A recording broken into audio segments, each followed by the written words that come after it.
Watch Dr. Drew's new show at 9 on HLN. Weeknights on HLN. It's day 26 of the Casey Anthony murder trial, and what a day. Is this the turning point? You heard a little of what Cindy Anthony said about the chloroform. Is she telling the truth, or is she just trying to save her daughter's life? Here's more.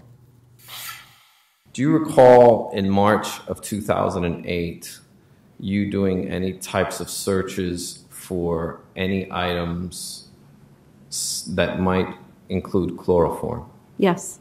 Well, I started looking at chlorophyll, and then that prompted me to look up chloroform. And that's not all. Could George and Cindy Anthony actually be doubting the innocence of their daughter? Wait till you hear the bombshell statement their attorney made last night. We'll get to all of it.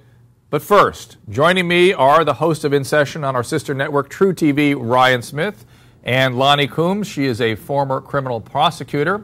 And Mark Dajami, he is the former attorney for George and Cindy Anthony. Ryan, first to you. Just when we thought the case couldn't get more bizarre, what happened today? Oh, this was the strongest witness for the defense so far because, as you mentioned, Cindy got on that stand and mentioned that she was the one who searched for chloroform on that home computer. And the critical thing here is the searches happened in March of 2008. Now, that's the same time that prosecutors are saying that Casey made that search on that home computer. But here's the problem in her testimony, Drew. Records say that she was at work at that time, and Cindy says she was at home searching on the computer. So Linda Drain Burdick pressed her on that. She said, no, I kind of made my own hours, therefore I was able to be at home.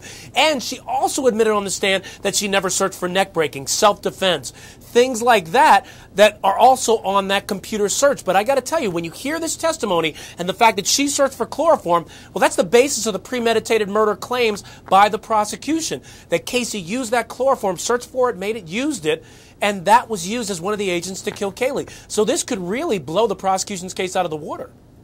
Certainly create that reasonable doubt. Thank you, Ryan, as always. And remember the stain in the trunk of Casey's car? Well, the prosecution tried to prove it was from a decomposing body.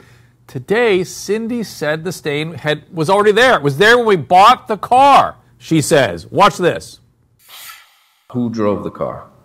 Mainly George and Lee, but we purchased specifically for Lee. Have you seen that stain before? Yes. Where? When we bought the car.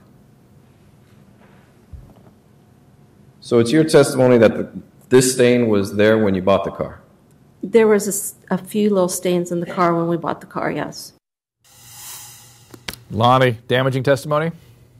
You know, I just think all of this new information that Cindy's coming up with that she didn't tell the investigators. This isn't the first time she's been asked these questions, obviously. Well, she had a deposition where she was asked these. And That's right. And she says that now her memory is better because she's changed her medication. Exactly. Right? And I think you kind of have to look through all of the stuff that she said today on the stand. It could have been bombshell. But when you kind of see how it comes out and it's not consistent with what she said before, and she says, my memory's now better years later, I mean, that doesn't really make sense. And once you start to pick away at it, like the prosecution does on cross-examination, you kind of think this might be a woman who is being led by the love she has for her daughter and not wanting to lose her daughter.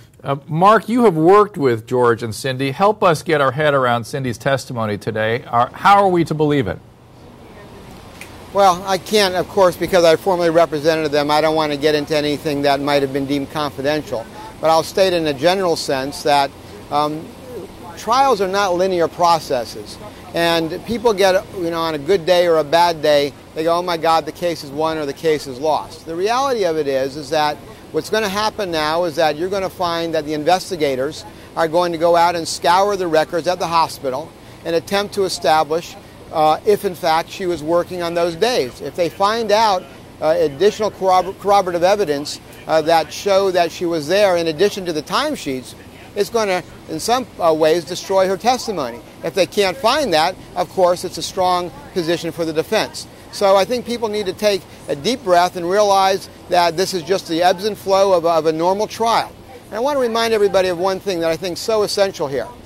The state attorney in this case indicted this case before Kaylee was found.